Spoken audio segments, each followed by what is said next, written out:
there, it's Mitzi. Welcome to my channel. Today I'm sharing the Jane Austen book tag because it's JaneAustenJuly. I don't do a lot of book tags, but this one I had to do because we love Jane Austen around here, and so we have to celebrate her in any way we can and share the love of Jane Austen. So if you love Jane Austen as much as I do, let me know in the comments. And before I forget, let me know your favorite Jane Austen book and what you're reading for JaneAustenJuly. Okay, but this is a book tag, so let me get back to it. This was originally created by @Thoughts from Nowhere, and this has been around for years, but it has kind of gotten lost because there have been other book tags. So I don't think anybody's done this one lately. If you have, I apologize and I missed it.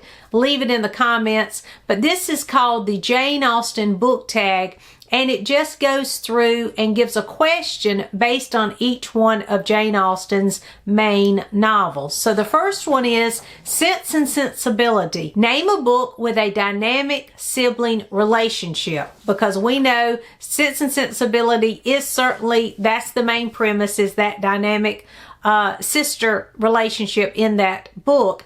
And then of course I couldn't go without mentioning Little Women, because that's about the sisters as well and their relationships. And this probably to me is the best example of dynamic relationships between siblings. But because that one is so popular, I thought I would share one that I read just recently, and that is D.E. Stevenson's Anna and Her Daughters. I don't have a great copy of this, sorry that there's nothing on here, but this is my copy of Anna and Her Daughters. This is about the sisters and their relationship. There is a main character that you're following through the story, but everything just is determined by her relationship with her sister. So I highly recommend Anna and Her Daughters if you have not read that one. And I love D.E. Stevenson too. Okay, so 2 is Pride and Prejudice. A book that at first did not seem interesting, but after reading it, you found out it was very much enjoyable. And that for me would be Quartet in Autumn by Barbara Pym.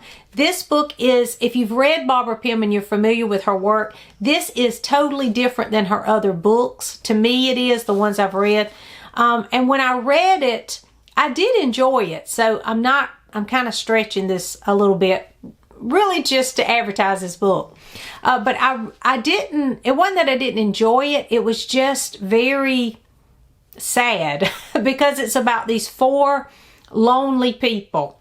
They work in an office together and they retire, and it's what happens to them after 2 of them retire and what happens. And it just has some really sad moments in it, and it's a great book. It's a beautiful book and beautifully told, but it really explores loneliness and how people can live in the middle of a big city and still be very lonely. So when I finished this book, I did not like it at all. But after I had time to think about it, it has become a favorite book, and it's one of those books that you can't forget. So that's why I recommend Quartet in Autumn. But it's not lighthearted and heartwarming and hopeful, but it is thought-provoking. And I don't want to say enjoy it, but I did appreciate this. And it's one of those books that I can't forget. It's one of those books I think about still from time to time, even though it's been years since I've read it. Number 3, Emma. A book in which 2 close friends fall in love. For that, I chose The Secret Adversary by Agatha Christie. This is the Tommy and Tuppence duo. Now, I think this is the first one because I've read all the Tommy and Tuppence but one, I think. And I think this is where they start their adventure. And what happens is Tommy and Tuppence have graduated and they are strapped for cash. They both need some quick money. And they meet for lunch one day and discuss how they can get some money quick. And they decide to do some detective work for some extra cash. And that's how they become this great duo and solving murder mysteries in the Agatha Christie's Tommy and Tuppence series. So I highly recommend this one. I love their dynamic, and this is a great example for that question. Number 4, Mansfield Park, a book with a rags to riches story plot.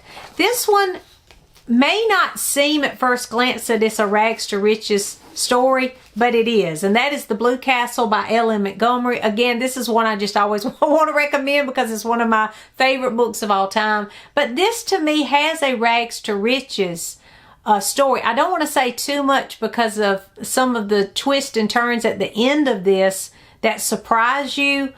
But even if it wasn't about wealth, but there is some wealth in this, even if it wasn't that, her life becomes richer because of taking chances and not listening to the naysayers in this book. So that is one of the reasons I choose this for rags to riches, because she's determined to live her own life and make the choices she feels good about making. But there's also the literal rags to riches in this too. And I love this book and I highly recommend it. Okay, number 5, Persuasion, a book involving second chances. And I immediately thought of this one because I think it's a great example of second chances. That is Winter Solstice by Rosamund Pilcher, because this one is full of second chance characters. I think everybody in this book is in need of a second chance, and that's why I love it. It's heartwarming, beautifully written. It is set right at Christmas time, winter solstice. So if you're looking for a book this Christmas, I highly recommend it because it is the perfect Christmas read, because it does have that heartwarming, hope-filled kind of story. There's found family in this, and again, they all are in need of a second chance. So I highly recommend that one. And then number 6 finally is Northanger Abbey, a book with an overly imaginative character. And I, of course, thought immediately, you will too probably, of Anne of Green Gables. She has the best imagination of any character I've ever read, and that's why I love Anne. Anne Shirley is just one of the most heartwarming characters out there, and she is over the top at times, but she is always dreaming, and she has this imagination that is just delightful. And so I couldn't go without mentioning Anne of Green Gables for that one. So that is the Jane Austen book tag. And so I tag anyone who is participating in Jane Austen July this month.